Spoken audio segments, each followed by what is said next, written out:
Muito bom dia, meus amigos, família amada de Deus. Mais uma semana e nós estamos juntos aqui no Devocional Intimidade.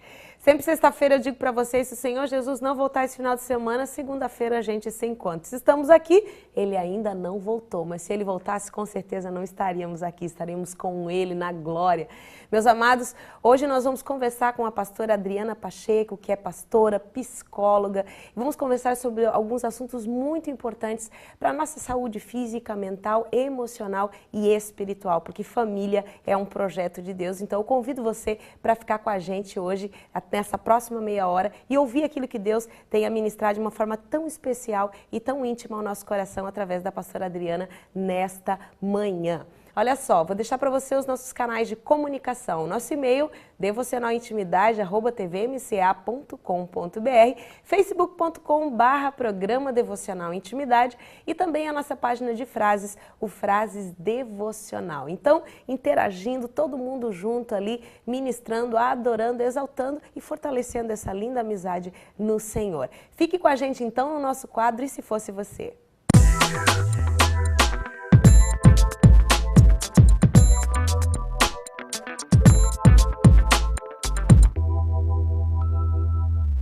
Seja bem-vindo ao nosso Devocional Intimidade de hoje. Querida pastora Adriana, que bom recebê-la aqui. Prazer, é uma honra estar aqui com você. Que bom, né, pastora? A gente poder conversar, né? Mulheres bem resolvidas no Senhor. E já há algum tempo eu queria trazer a pastora aqui, o apóstolo já esteve com a gente, né? Amanhã vai estar com a gente novamente. E pastora, a senhora é psicóloga, é pastora, né? De formação, trabalha muito com a questão da família. E a gente até vai tratar de um assunto que hoje a senhora tem tratado com muitas mulheres, a questão dos transtornos sexuais, do vaginismo, porque nós vemos que muitas vezes as famílias sofrem, né? Os casais sofrem e leva tudo para o campo espiritual. E quando nós começamos a entender o que é físico, o que é emocional e o que é espiritual, a gente pode encontrar um caminho de saúde em Deus, né, pastora? Sim. E como é que é aliar o trabalho da psicologia e o trabalho pastoral? Olha, na minha prática, tanto como pastora, como psicóloga, eu vejo que um serve de auxílio ao outro, né? Mas muito mais como pastora, eu quando me propus a fazer a psicologia, eu queria que fosse uma ferramenta para auxílio realmente de pessoas que eu via que muitas vezes na igreja não estavam só com problemas espirituais, né, que tinham outras causas. Eu costumo comparar com um carro, não adianta você tratar a parte elétrica do carro se ele tem um problema mecânico, Com certeza. né? Então, às vezes a gente espiritualiza todas as coisas. Eu creio que Deus tem poder de curar, que oração resolve, mas eu vejo pela própria palavra de Deus que tem coisas que são processuais. E quando a gente está tratando de emocional, às vezes a gente precisa falar, conversar, né? Eu uso muito com os meus pacientes a seguinte ilustração. Quando nós não falamos de um problema, é como se fossem fantasmas, né? As fantasias são fantasmas. O problema sempre fica maior do que na verdade ele é. Só que a gente sabe que fantasma não existe, né? Só existe no nosso imaginário, né? Mas a gente vê nos filmes que quando se fala de fantasmas, eles geralmente aparecem à noite, no escuro, né? Então, quando nós não falamos, é como se a gente estivesse deixando esses pensamentos guardados num quarto escuro. Quando eu falo, eu faço com que esse fantasma saia desse lugar e venha para a realidade pela palavra.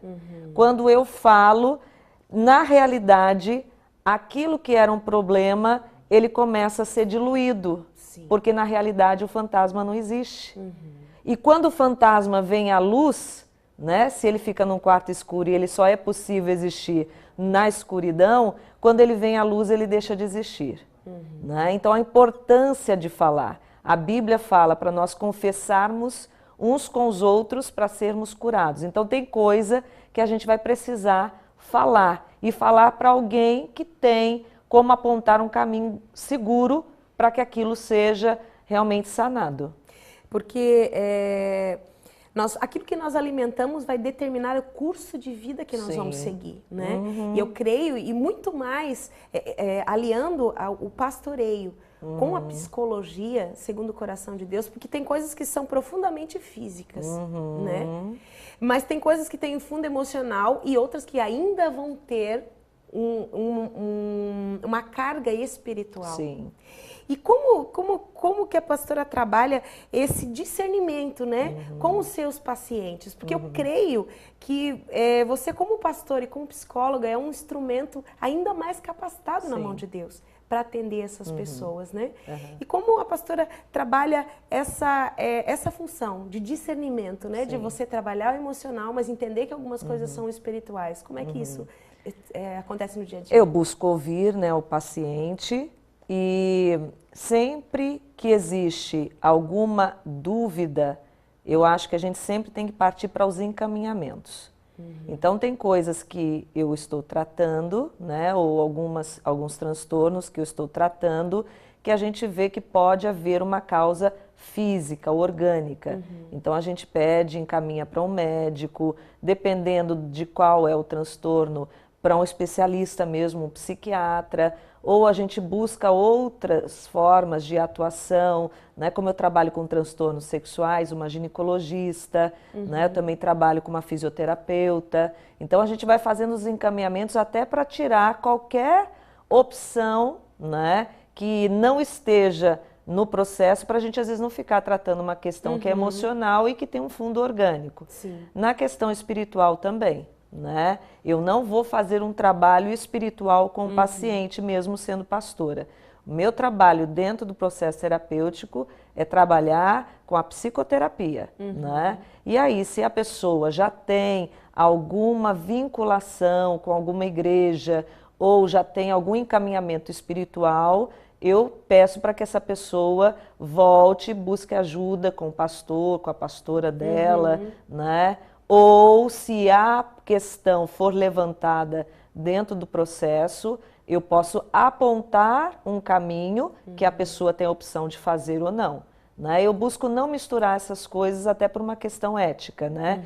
Sempre no processo terapêutico não é aquilo que eu quero para o paciente, é a demanda dele.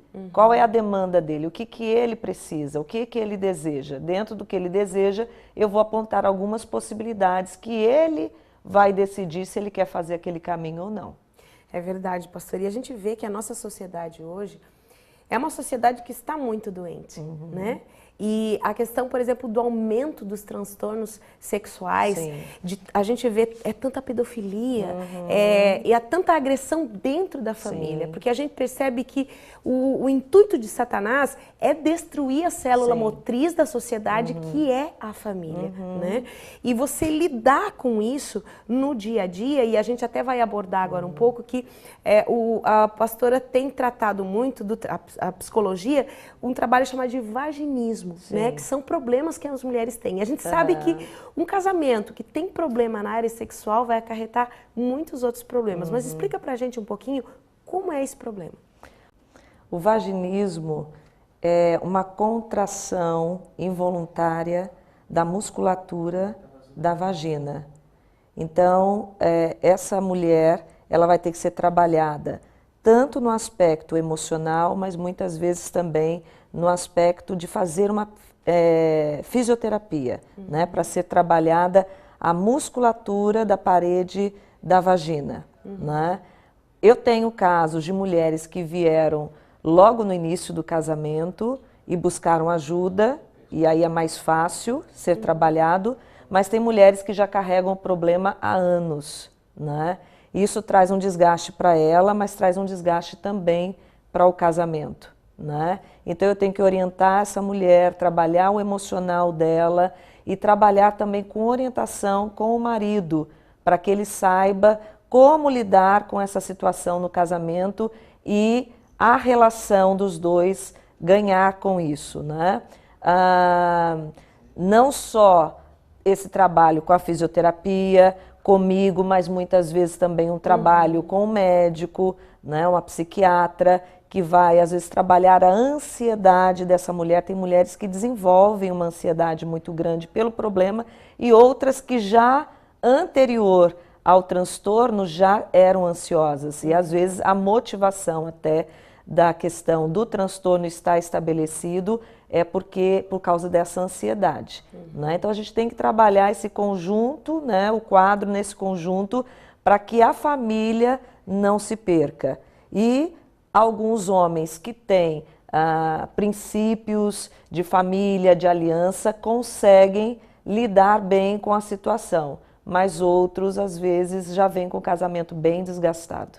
A gente percebe que, na verdade, ele irradia, às vezes é um problema central que vai irradiar vários outros problemas, Sim, né? sim. Mas a gente percebe que realmente o foco de tudo é a família, Sim. né? E tocando a família vai tocar mais pessoas em Sim. volta. Então, e eu creio também que uma dificuldade, às vezes, no próximo bloco eu quero falar um pouquinho mais acerca disso, é o procurar alguém para falar. Existe uma ponte, às vezes, de dificuldade nisso, Sim. até a pessoa conseguir vencer. E no próximo bloco eu quero falar um pouquinho Ok. a respeito disso. Então, Ok. você não saia daí, são só 30 segundinhos e nós já voltamos.